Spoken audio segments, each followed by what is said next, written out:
Retired Ambassador Pamela Bridgewater has enjoyed a celebrated career as a United States Foreign Service officer who led diplomatic efforts that helped change the course of world events. Ambassador Bridgewater's overseas tours included Belgium, the Bahamas, and Jamaica. She served as Deputy Assistant Secretary of State for African Affairs. Ambassador Bridgewater was the first African-American woman to serve as the principal officer or consul general in Durban, South Africa. She has the distinction of being the longest-serving U.S. diplomat in South Africa during the historic transition from apartheid to a non-racial government. As the political officer assigned to cover Nelson Mandela and the African National Congress, a former U.S. ambassador to South Africa said, quote, Bridgewater established a degree of trust and confidence with Mr. Mandela and the ANC leadership that the U.S. had not previously enjoyed. At the height of civil war in Liberia, Ambassador Bridgewater was named Special Coordinator for Peace in Liberia and spearheaded the efforts that led to a comprehensive peace agreement and democratic elections. Her extraordinary accomplishments and leadership abilities led President Bill Clinton to name her U.S. Ambassador to the Republic of Benin, President George W. Bush to name her U.S. Ambassador to the Republic of Ghana, and President Obama to name her as Ambassador to Jamaica. Before joining the diplomatic corps, Ambassador Bridgewater was a university professor. At Morgan State University, one of her political science students became a longtime mentee and friend. She's also our host tonight, Yvette Taylor. This evening, we celebrate another great accomplishment of Ambassador Pamela Bridgewater. She recently released her memoir, Bridging Troubled Waters, which she will discuss with her mentee and host of the podcast, What's Your Legacy?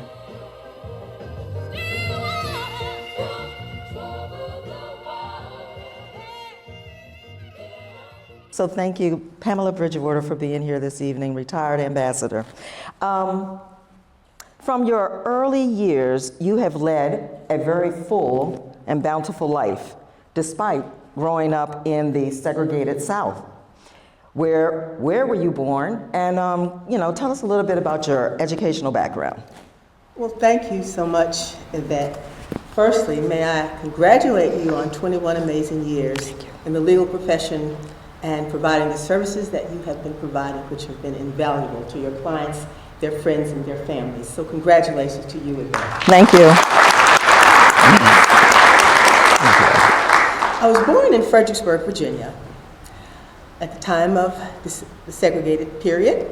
Fredericksburg, as many of you might know, was a very historic, or is a very historic city for many reasons. It was a significant battle during the Civil War where the Union soldiers lost. Okay. George Washington had a boyhood home there. James Monroe practiced law in Fredericksburg. Many persons formerly enslaved brought to Fredericksburg and sold into bondage from the continent of Africa. That took place in Fredericksburg, and many, many other things. And now we can add the fact that Fredericksburg has its first homegrown United States ambassador. That's right, that's right. Well, the interesting thing, before you actually wrote your memoirs, you wrote your grandfather's memoirs, and that was entitled Neutral on Nothing, the Social Activism of Reverend B.H. Hester. So do you think his work foreshadowed your diplomacy work? Well, thank you for that question, Yvette. I only learned about the social activism element of my grandfather really after I'd retired from the Foreign Service, because my grandfather was a pastor. He was pastor of the Shiloh Baptist Church, Old Site in Fredericksburg, Virginia.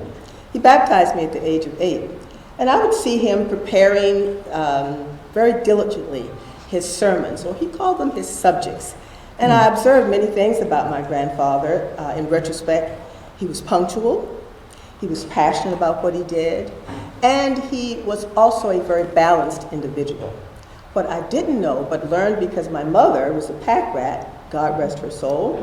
When I retired from my Foreign Service career, I found many materials that my mother had squirreled away, including the sermons that he hand wrote that are still in amazing shape now. I don't know the ink and the paper, but they're beautiful sermons.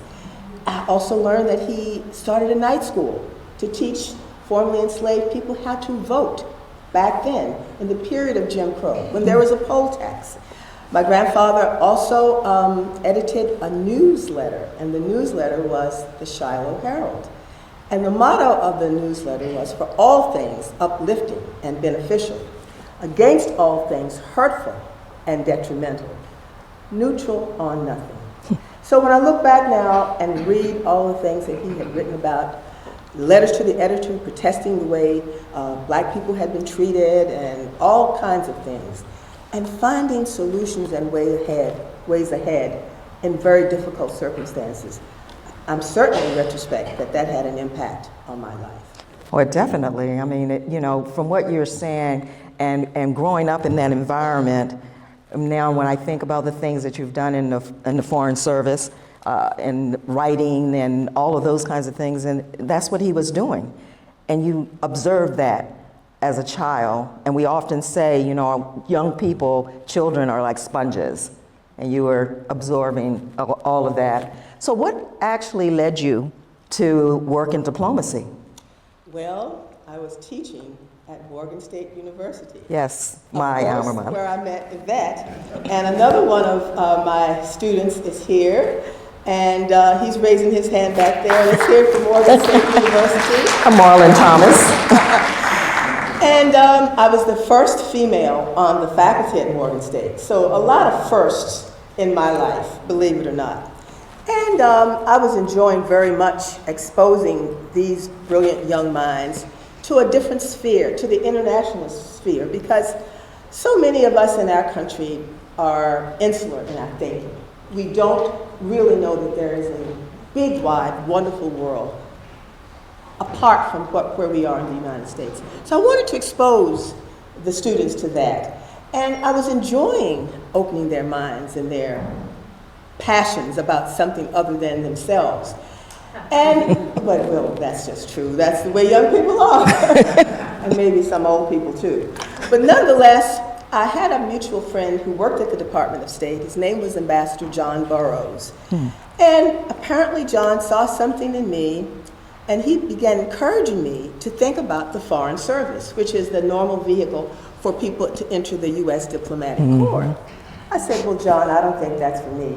I'm enjoying being here with these wonderful students, and I don't want to go into this Department of State. More so, the recruiters from the State Department didn't come to the school that I graduated from, Virginia State, which is a historically black college in Petersburg, Virginia. Do I have a Virginia statesman out there? All right. We have some Trojans in the house. And the other thing is, the Foreign Service had typically been described as pale, Yale, and male. None of which, I didn't fit the bill anywhere along the way. But John was persistent, and he continued to encourage me, suggesting that I might have something to contribute to the Foreign Service. Fast forward, I relented, and I began the process, which is a process. Exams, clearances, the Senate Foreign Committee, Foreign Affairs Committee to be vetted and cleared. The White House has to clear you. The clearances were interminable, but I persisted and I was successful. And I said, well, at the time of my process, tours of duty were 2 years. I figured, you can do anything for 2 years. And you don't sign a contract that you have to stay forever. Right. Well, 34 years later, this book and a whole lot that's not in this book as a result. So it was Ambassador Burroughs who encouraged me, and I accepted the challenge to try it. Wow. Well, the United States was very fortunate for that decision on your part. And it was a loss for Morgan State University, but by that time I had graduated. But I remember when you came to the university and you're the first woman professor, and all of us were clamoring to get into her class. And you were the youngest, so we had all of this going. You had all this going for you. And I can even recall when we graduated, and the graduating class, you have to have an advisor go with you on your class trip. And we were going to Jamaica. And we said, Professor Bridgewater, let's have her be our chaperone. And so needless to say, she then became the ambassador to Jamaica, but she took us in 1979 as a class of seniors graduating from Morgan State University to Jamaica. But and I'll have to add something to you about this, because there's one member of the audience who spoke about his trip to Jamaica and very sheepishly said that he had stayed at a place called Hedonism. I said, well, that's where my students stayed. And here we are, none the worse for the wear. We made it through. Well, you know, like you said, your career in the Foreign Service extended 34 years with incredible accomplishments and more than your share of crisis situations. What was the most exciting and unforgettable period of your diplomatic career? Well, as a diplomat, I have to be careful to craft that statement, because each one of the tours of duty that I was able to experience had a special meaning, and I was able to do something special in all of those circumstances and situations that I know made a difference for the United States and for the people that I served. But the period that I was in South Africa has to be at the pinnacle of those experiences, because first of all, I came to South Africa as a person who had grown up in an apartheid situation of my own, and that was the segregation of my own community and state and much of the United States. And I was going into a country that had its own apartheid, which many of you, probably all of you, know all about. So how was I going to address this situation? What was I going to bring to that table? Was I going to take any particular baggage I might have had to that situation? I decided I was not going to allow those circumstances in my personal life to color what I would face in South Africa. But what I did determine I would do would be to learn from that situation and to apply the lessons I had been exposed to what I would find there. So when I went to South Africa, I decided I was going to be sure that I engaged all of the people in the country, all of the racial groups, all of the ethnic groups.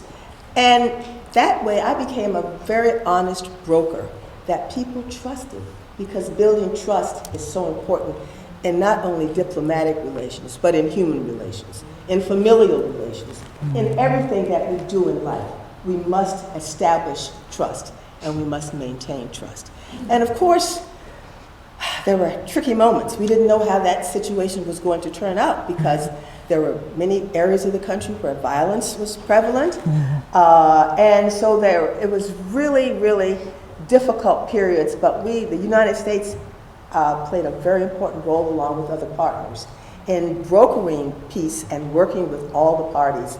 And I had the good fortune of being able to work closely with Mr. Mandela and many others in the African National Congress and in the other parties there to help us move forward.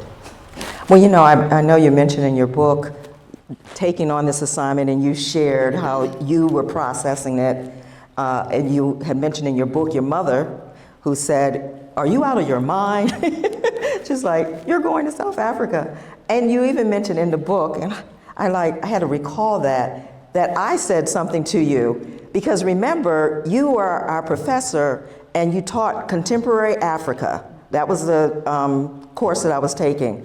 And you talked about and taught us about South Africa. That was the first time I learned anything about apartheid and what it all meant. And when you told me you were going to South Africa, this place that you had described to us about Nelson Mandela being incarcerated, and we had protests, free Nelson Mandela, and all of that. And I said, "But what if something happens to you? Will they take care of you?" I was really concerned. She did. She said, "Suppose you get sick, what's going to happen?" I said, "Well, you know, I am betting that they're sending me to a place that if I do get sick, somebody's going to take care of me." And I had two surgeries in South Africa. One was in Pretoria, where there was a large area for the apartheid situation there, really considered by many the bastion of apartheid. And I had to have surgery. And my surgeon was an Afrikaner. And I said, Yvette, guess what? I just had my throat slit by an Afrikaner. I had to have a thyroid condition. Right. It was a great surgeon, and I don't even have a scar, literally or figuratively. So I was cared for very well during my time in South Africa. And I'm so glad.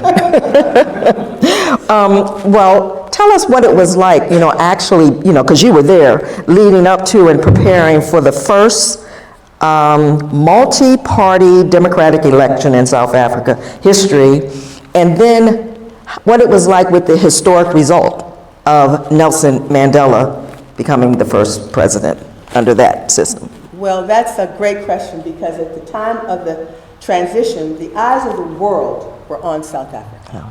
Not just the United States, but everybody was wondering, how is this situation going to turn out? South Africa, for the policies that it had engaged in over the years, had become a pariah state. And there were many South Africans that didn't want to have that label on them anymore. And they were ready to move ahead. And the president of South Africa at the time I arrived, President de Klerk, had a referendum for those who are able to vote to see, should we move forward with this? Of course, blacks could not. But the whites who were voting said, yes, move ahead with this policy of having a transition. And so there we were, we had a very large U.S. embassy there. I was the only black person in the very large political section we had. I was a political officer by my training and core responsibilities.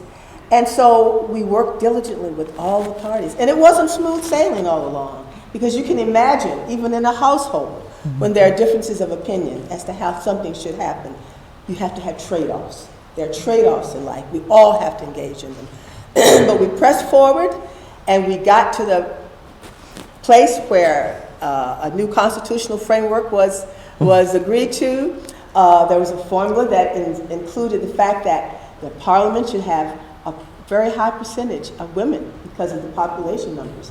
And the first speaker of the House in Parliament was a female, Dr. Frini Jinwala, way ahead of what our country had in terms of its representation by gender. And so we moved forward, and the date was set, and I was an official observer. I took the training that other international people took. I was at that time the Consul General in Durban, which was the place where we had the largest population of the Zulu nation, was predominantly in the area of KwaZulu.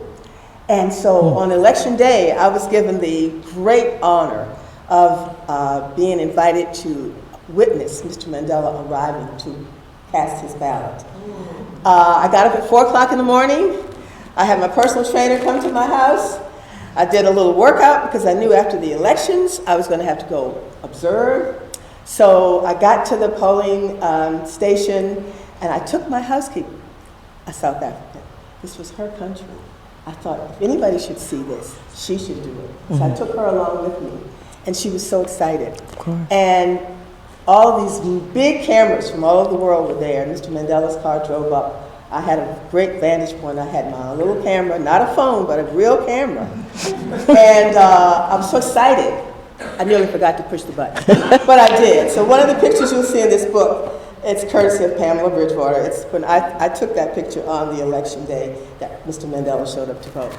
And then I attended the inauguration, and I can't tell you everything that's in the book. But you could read a little section that might highlight your relationship with Nelson Mandela. And before you do that, I mean, you're always sharing opportunities. And when you just mentioned how you took your housekeeper, and I can recall personally when you traveled to Philadelphia, Pennsylvania with the delegation when Nelson Mandela and de Klerk were getting the peace, the Freedom Medal. So I get a call, and you say, I am in Philadelphia. Do you want to meet Nelson Mandela? I was like, what? You know, and it was July. It was like hotter, one of those the hotter than July kind of days. I was like, where, when, and how? I'll see you. I'll be there. And I met Nelson Mandela. You introduced him to me. He shook my hand, and it was just an amazing moment in my life. Another amazing moment that you have made possible. But share with us your amazing moment. I will do that. Thank you.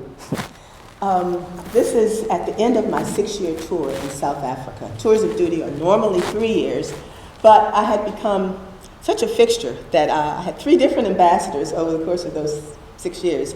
And the then ambassador asked, had sent me down to Durban to be the consul general. The Department of State agreed because the assignment was 2 grades higher than my personal assignment at the time, grade at the time.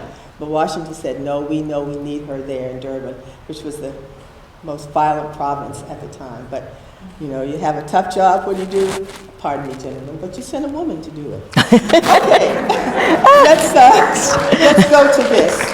This comes at the end of my 6-year tour in South Africa. As tours of duty come to an end, it is customary to pay courtesy farewell calls on major officials, particularly those individuals and interlocutors that you have engaged in the course of your work. I had many such appointments to schedule in KwaZulu-Natal and other parts of South Africa because I had met people from all over. I believed that President Mandela would allow me a few moments in his office to say goodbye. But when Carrie Johnson, my assistant, returned after making a call, she reported, he doesn't just want to say goodbye to you, he wants you to have lunch with him at his residence in Johannesburg. Later, when she handed me the schedule for my last official day, she had written in a big blue Sharpie, lunch with Madiba, this is his clan name, plus a smiley face, and the appointed time, which was 12:30. I kept going over those words, incredulous that I would be afforded such a singular honor. I was not now just meeting with a revered ANC leader who had been thankfully released from exile. Rather, I was having lunch that day with the President of South Africa. No ambassador, no note taker, no photographer, just the 2 of us. I flew up from Durban to Johannesburg, where I would board my international flight later that day to the United States. Mr. Mandela, President Mandela, and I shared a meal and warm conversation at his residence. He asked my thoughts about KwaZulu-Natal in the days ahead. I gingerly ventured an assessment, suggesting that while there would certainly be bumps in the road, I believed that South Africa's people would move ahead to build an inclusive nation of opportunity, cherishing respect for each other because of the desperate need for real change. The only interruption came at 1 p.m. when Mandela's housekeeper brought in a portable radio so he could listen to the BBC News. He explained to me that he had formed this habit during his long imprisonment. Long-term inmates like himself had been allowed this small window into the outside world. When lunch ended, Mandela wished me well with a hug, and we promised to maintain contact. Oh, that's lovely. You have a nice, wonderful picture on the back of the book, and that you took it, was that at the lunch? Yes, when his security team came to collect him, I gave them my phone at the time, and the phone took this picture. This is my favorite picture of the many pictures I have with him. Thank you, thank you. Well, you know, you talk about those challenging times, but what was among one of your most dangerous and challenging as well missions? Well, I will speak to one, but there were several little dicey moments, you know, but people said, weren't you afraid? Believe it or not, I never had any personal security in South Africa. I traveled alone with my driver, and then when he was off for the weekend, I drove myself. I didn't have an armored vehicle or anything of that nature. But here I am with you and with your audience today. But yes, I'm grateful. But I was named Special Coordinator for Peace in Liberia during the last civil war in Liberia, which was a very, very bloody situation. And so the U.S. Congress had asked the Department of State to name a special coordinator for peace because of the special relationship that the United States has had with Liberia over many years. So I was named to have that position. So this reading is coming during the period when I was Special Coordinator for Peace in Liberia.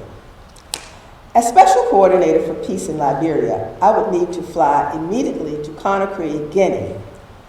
I was at the time in Banjul, in the Gambia. And in Conakry, Guinea, the Liberian rebel leader, Sekou Kane, made his headquarters. And I was to deliver an official message to Kane from the Department of State. Such an official message is called a démarche.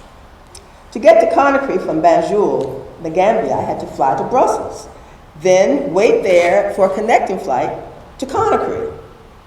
Because direct service between African nations was limited to non-existent, air travel between countries on the African continent was in and of itself exhausting. When I arrived in Guinea, the U.S. Embassy chauffeur met me along with the regional security officer, or the RSO, who had been assigned to assist me. Our embassy had requested and obtained a meeting with Kane, scheduled for the next day in a local hotel. The RSO accompanied me to the hotel where the rebel leader had agreed to meet with me. When we reached the meeting room, the RSO said, "We're here." I thought he would accompany me, perhaps for my security, but he remained outside, letting me walk in alone. The room was dark and shadowy, with only a table. Connie was sitting alone. I was face to face with the rebel leader who had been given safe haven space in Guinea on the order of the president of Guinea. I was somewhat unnerved, but remained composed. I sat at the table, introducing myself and emphasizing that conditions in Liberia were severe. Cholera was raging. People were dying en masse in the streets. Yet the rebel forces he controlled were blocking vital international aid for its citizens. My assignment had been to press Kane to call for a humanitarian ceasefire to allow medical convoys to enter. I told him that the U.S. Ambassador to Liberia, John Blaney, would similarly call on the government to cease hostilities while the convoys arrived and were administered. I became more confident as I saw this young Liberian, responsible in part for so much carnage among his countrymen, listen and take note of my every word. I then added some thoughts of my own. I looked at the young Kane in the eye and asked him how he thought history would judge him for his role in the bloodletting. I suggested the assessment would be harsh, but I also suggested that in this instance, he still had a chance to take the higher ground and pursue a better course of action. Without saying a word, Kane nodded as if to say, okay, leaned forward, picked up his mobile phone, and called his boys, ordering them to pull back as I had suggested. I immediately called Ambassador Blaney, followed by a deep breath. The timing of this ceasefire was agreed on, and badly needed aid began to flow into Liberia. Wow.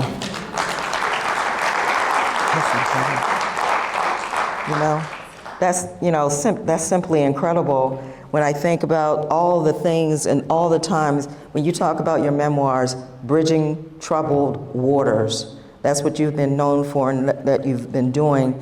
And there is so much involved in being an ambassador, and your role is to focus on peace, not war. And diplomacy is just so important to resolve unimaginable and very complex disputes. You speak for us, we the people, and the President of the United States. And you have said that diplomatic service is not a job, but a way of life. And that's how you have focused on it, and that's how you encourage others who go into that. You've met with presidents, heads of states, kings and queens, but through it all, and in your book, you mention these things, through it all, the grandeur of the position, you remained humble. And you've been known for being a mentor to so many in the Foreign Service and often recognizing those generally not recognized. And in your book, you talk about throwing a reception and a special recognition reception for the embassy's security guards, people who are generally not noticed or recognized in that way. But that has been a hallmark of your service. And I just asked the question, what made you that way? Well, I don't know that it was any one single thing. I value the upbringing that I had. I value the values that were instilled in me by my family, by my community, by my teachers. I value the fact that I have had a spiritual upbringing, and I have a strong faith that has guided me throughout all of my journey. And a respect for every human being, because every human being has some value. And you know, oftentimes people overlook the people that are so important to them.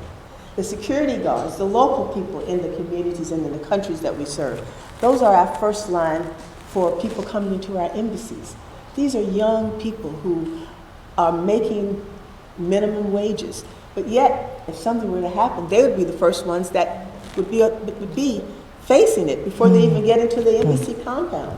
So I have always believed that it is important to recognize the people that support you all along the way, because we are working together toward a common goal. So it was second nature for me to do this, but many of my colleagues found it surprising. But I just found it to be a part of the way I was raised. Thank you. Well, we're very, very fortunate, and the United States has been very fortunate in your service. But you know what? I would be remiss if I didn't ask you this very difficult question. When you look at the state of diplomacy in the United States today, what is your opinion regarding that? We've seen a reduction in the State Department staffing, employees. We've seen elimination of aid agencies that we've had. So what insight do you have for us and can share? Well, I think you can honestly understand that it has been very painful to see the United States Agency for International Development dismantled, ended. Oh. And as a U.S. ambassador to Jamaica, where USAID would be first on the scene, helping with food distributions, with all kinds of supportive services, they're not there anymore. They're gone. And so we have to look to others at this point in time, other entities, organizations, such as the American Friends of Jamaica, which was founded by former U.S. ambassadors. I'm a member of the board now. We don't serve on boards when we are sitting ambassadors, but as a retiree, I have been on the board. So I'll make that pitch now. I'll be headed to Jamaica in the next couple of weeks to help deliver the assistance, the relief, the immediate assistance that to some of the most inaccessible places. So you can just click on the afj.org to contribute. Yvette gave me permission to plug this, and I hope all your listeners will do that. We have a $2 million match, but the money's great, and we need more, but we're going to be there to deliver the aid. So in terms of the State Department and diplomacy, the role of diplomacy is always going to be needed. Regardless of cuts, regardless of furloughs, diplomats and diplomacy are a part of the landscape of the world, the international world, that must always remain. From the earliest days of the diplomats, talking is better than fighting. Finding solutions that aren't bullet-ridden, dealing with words is a better way to find a solution than with guns. I will always maintain that. And that is why the role of diplomats is so important. And that is why each of you should make your voices known about the important role that diplomats must play. And I say to people who feel disillusioned, and I have felt disillusioned through much of this also, it's human nature, that this is a snapshot in time. Every day is a snapshot. It is not what we will necessarily see tomorrow or next year, but it is what it is now.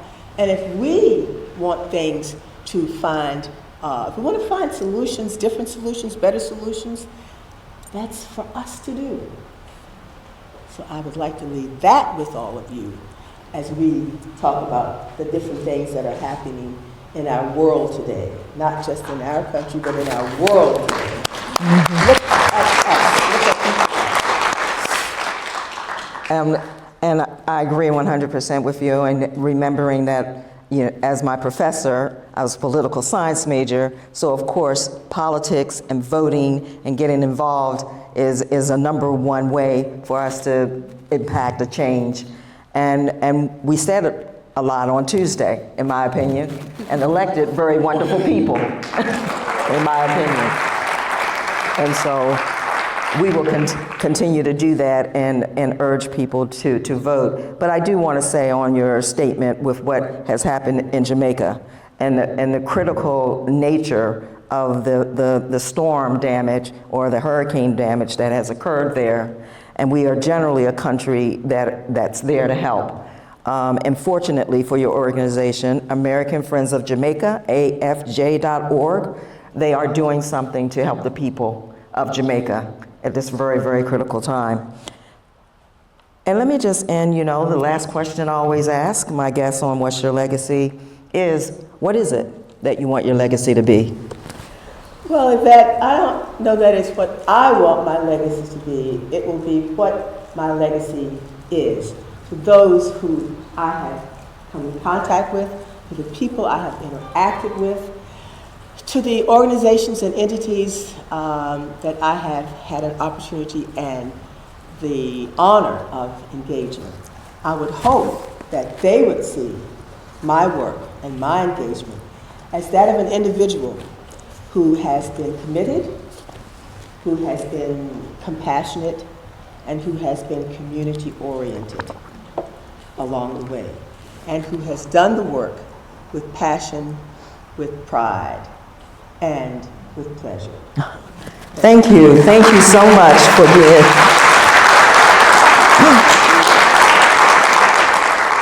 Yes.